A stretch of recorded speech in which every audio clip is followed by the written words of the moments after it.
Hi there, this is yet another sinusoidal video. It is number 4 in a series tonight.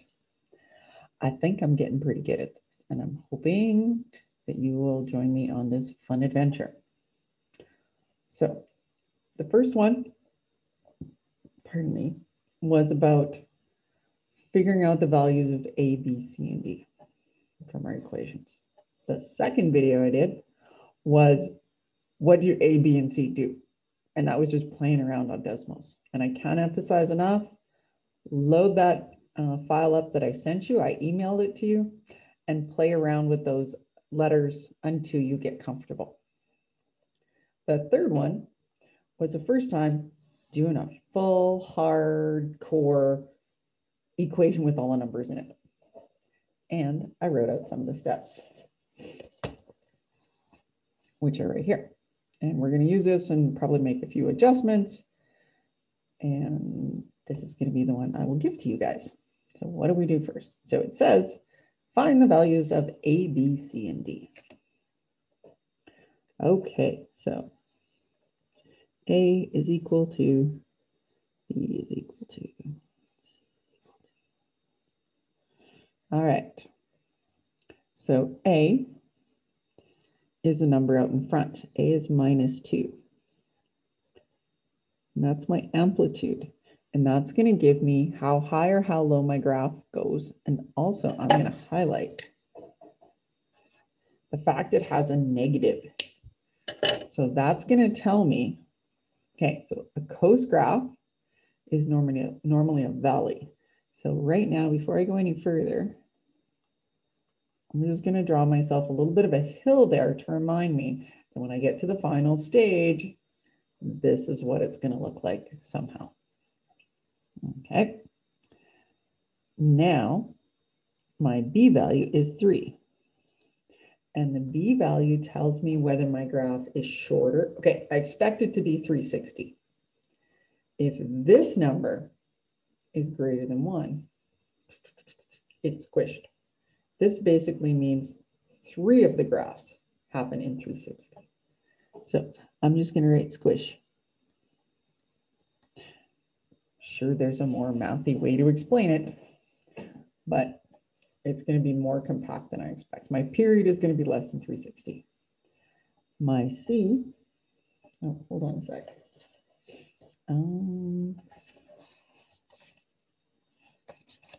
I just want to find the graph I just did. I don't want to do the same thing. Yeah, we're good. The last equation or last question had a plus 90. We're going to make this minus 180 just so it's interesting. Okay, this tells me it doesn't start at 0.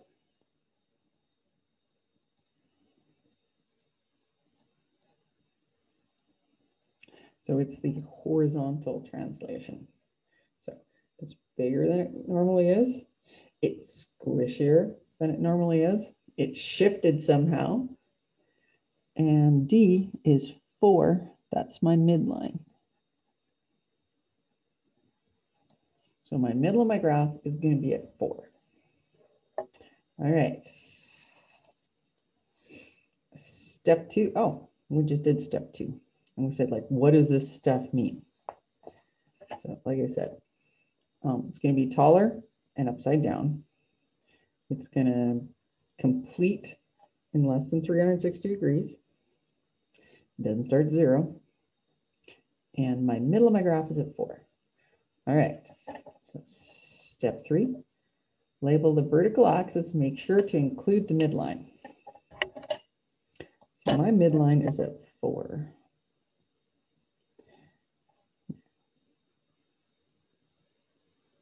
I'm going to shift this over simply because the last graph that I did, I ended up with some negative values, and I don't want to have to redraw graphs.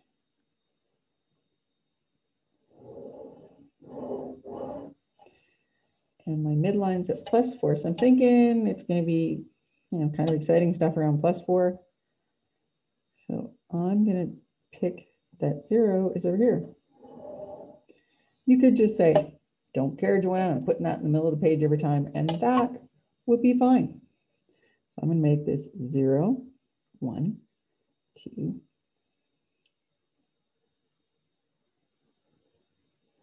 I don't know how far I have to go, but that's good enough. Okay. Step 4. I'm going to stop flipping it in and pulling it back out. It says draw in the midline. So my midline is at 4. So I'm going to take my ruler.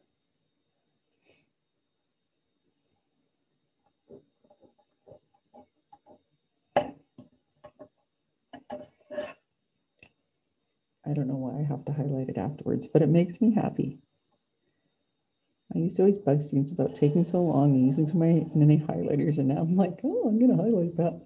Oh, that's not very good either. I'll make that bigger. That's because my eyes are getting old. Okay, there we go. And I am going to label that and say midline. All right. Step number 5, draw in the maximum and minimum. And it says to count up the amplitude. So I don't care about the negative right now. I'm going to count up 2. So 1, 2. Even I'm starting to think drawing it in pen and then highlighting it is a bit silly. So I'm just going to highlight it. So I counted up 2. Right? I don't care about the negative right now. So 1, 2. And now this is going to be my max. And then I'm going to count down 2, 1, 2, and draw a line. That is indeed going to be my minimum.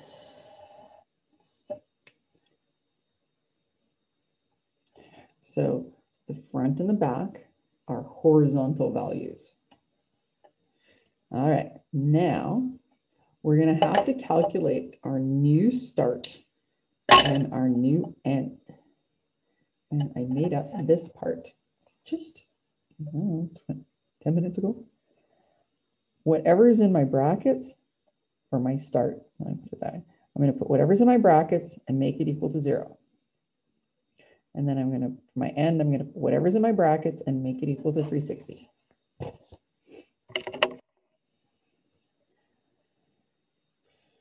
Where have I got room to work? Put up here. Should fit.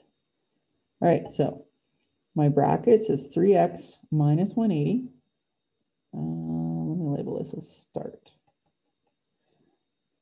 3x minus 180 is equal to 0, because that's where my graph is supposed to start.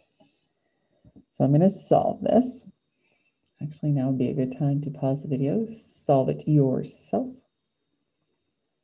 and see how that goes. So I'm going to add 180. So 3x is equal to 180. Divided by 3. 3. X is equal to 60. Okay. So with the value of C being negative 180, we said it wasn't going to start at 0. So we're there. So our end is going to be 3x minus 180. And normally we end at 360. And again, I'm putting the degrees in there simply so I remember it's a horizontal measurement, because my degrees is the horizontal one here. All right, so 3x minus 180 is, whoops, just recopying it. Let's try that again. Let's add 180 degrees. So 3x. I really wish I had my calculator here right now. 360 plus 180, 0, 6 and 8 is 4, carry the 1. Okay, is 540 degrees.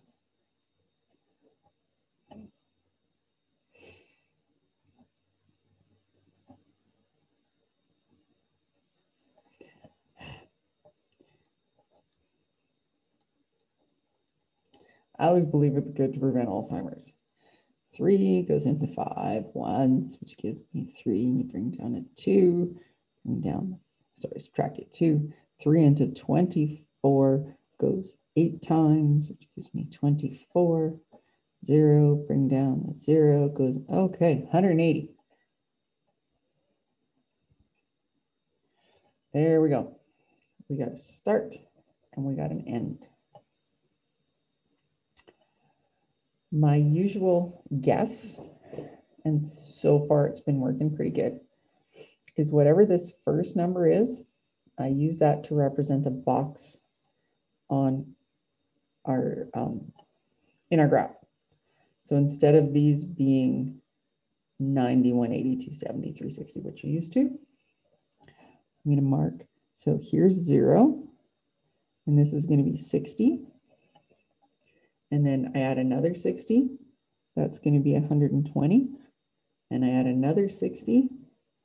And that's going to be 180. Oh my goodness, look how squishy. So there's my start.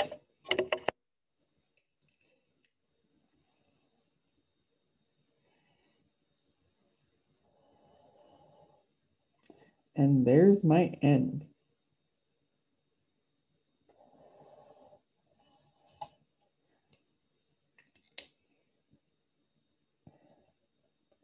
I picked 60. I probably could have picked something else and made this a bit of a nicer graph, but it is what it is.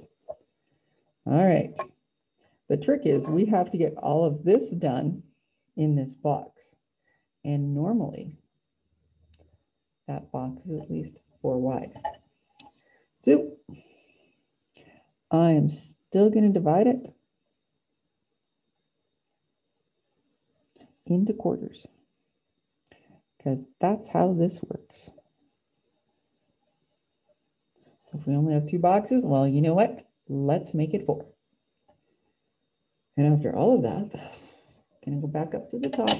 And remember when we started, I said it was going to have this shape. It was going to be a hill because it was a coast graph with a negative amplitude. So it's going to go like that. It's going to be some hill.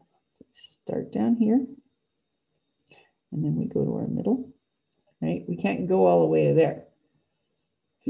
We got to go a quarter of the way, and then we go up to the top, and then we go to the middle, and we go down. And oops. Sometimes I hate working in pen. I don't know if you guys see those memes. It's like, yes, I like to live dangerously. I do my math in pen too. Or something like that. You know what I'm talking about. That was pretty bad, but ta-da! That's what we got. Now I'm going to do my Desmos. New share. And I do have to make that one change when we talk about Desmos. And I'll remind you of it. Okay. So our equation, A was -2. So let's bring you down. Oh, hold on. Look what graph. I don't want that graph. I don't want this graph. I want to use the coast graph. All right, so let's start it with the coast graph. A is -2. Oh, I think I sent this in the email when you got this. The only way I could make these graphs work is if I use lowercase down here. The A, B, C, and D do the same thing. So A is -2. All right. And B from our equation was 3. So we're getting all squishy. And they said we were going to be higher than expected. And then our C, all right, bear with me.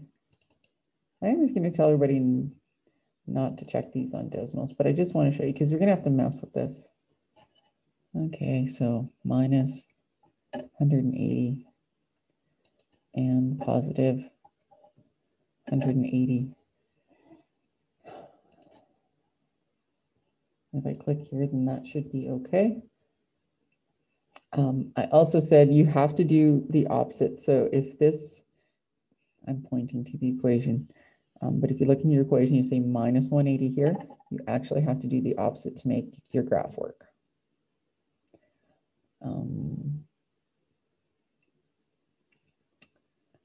I'll explain that in class. For now, just trust me, you just do the opposite of it.